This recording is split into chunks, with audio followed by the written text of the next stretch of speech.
This is not how it was supposed to be. An empty site and an empty assembly hall as we approach the end of the summer term, the 50th term of our retiring headmaster, Bob Griffin. There were, of course, to have been a number of events to mark the end of his time here and to pay tribute to his 17 years of outstanding service. Dinners with governors, drinks with colleagues past and present, a summer afternoon of cricket and a cream tea for all of course now cancelled. But knowing the head, I have worked with him for 16 of his 17 years here, there'll be a part of him that isn't too disappointed. Naturally, he would have enjoyed these events, the personal conversations with friends made during his time at Exeter School would have been special to him. But the speeches, the tributes to his service, his achievements, his role, would have made him feel a little uncomfortable, maybe even a little embarrassed. He would claim that it's not about him. He would have said that the many achievements of Exeter School were due to the wise council of governors, the dedication of his energetic and talented academic and administrative staff, the support of parents, and most of all, the effort, energy and joy of thousands of children have given during their time at the school. And so to the one event that I know he really does miss, is really upset to have cancelled, and that's the final assembly of the term. One last time to look out at the faces of pupils and staff, to see captains of sport give their reports, to introduce a wonderful musical piece, to award the house trophy to the excited cheers of the pupils at his school. And he would have had one last opportunity to address his current generation of pupils. I think I know what he would have included. He would have spoken of his gratitude of having the opportunity to lead the school.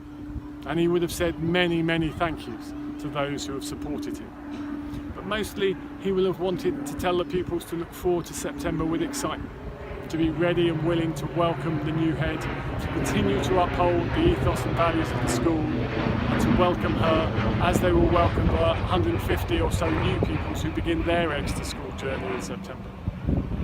He would have said it is, and has always been, the pupils who are the spirit of the school.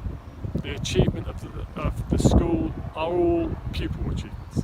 He might have said that they should keep doing what they are doing with a smile on their faces. And with warnings issued in advance by the head for me to be brief, I would have said a word to the pupils, and so I say them to you now and send them to you online. You are all lucky to know your head, Mr Griffin, but you are luckier to have a head who knows you all so well. He's a man of many talents, but do not think that his encyclopedic knowledge of you is some particular gift. It is not by chance that he knows your name, your sister's name, the name of your primary school and your favourite activity. He works hard at it. He studies a file of photographs. He attends every sporting fixture, dramatic performance, musical concert, lecture, class, assemblies, picks his halt, 10 tours, CCF camp. And that's not really normal behaviour for a head. We've become used to it because he's been doing it for 17 years. In other schools, good schools, the director of drama might be happy if the head comes to the school play at all. Ours comes every night. Why? Because that's what great teachers do. They get to know their pupils because you are all individuals and you're all worth getting to know. And pupils, just be aware that at the same time as all of this, he's been running the business side of Exeter School as its chief executive, always trying to improve the site, balance the books, widen access to those who couldn't otherwise afford to come, provide the best possible value of money for our parents. How many CEOs of businesses of this scale take such individual time for every single customer, every single pupil? And behind the scenes, hidden from pupil view, Mr Griffin is the same with his staff. And I think maybe it's best explained by means of an example that pupils will understand. Let's take Harry Potter night this year. Harry Potter night, sleeping in the library, on the floor, with 3rd and 4th form pupils. Why did our librarian suggest it and work so hard in the detailed planning and running of the event? Why did teachers give up their Friday night to make potions, wear fancy dress, perform magic illusions, make butterbeer? Why did the catering staff come in dressed as Dementors? And how did the maintenance department learn the spell to levitate candles over the Butterfield Hall? The next morning, Why did we all get woken early by the sound of coaches leaving with another dozen staff off to run 10 tours training and the Saturday night away from their families? And why were there so many teachers arriving a little later that morning in games kit, ready to referee, umpire and drive minibuses all over Devon for Saturday fixtures? Why? The reason is that the staff, from teacher to librarian, from kitchen staff to estates team, all the way to the senior deputy head, we feel part of something bigger than a normal school. And this comes right from the top. From the man who turns up at 10 p.m. on Harry Potter night to read us our bedtime stories. That's right, Professor Dumbledore himself.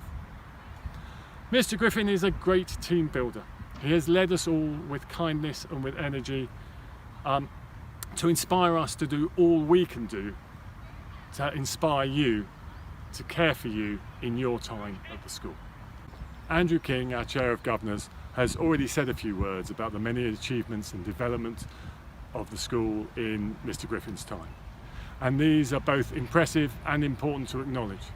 But it's my strong belief that all of these stem from the fact that your head knows his pupils, wants the best for you every single day through your years at the school, and is genuinely interested to see your development.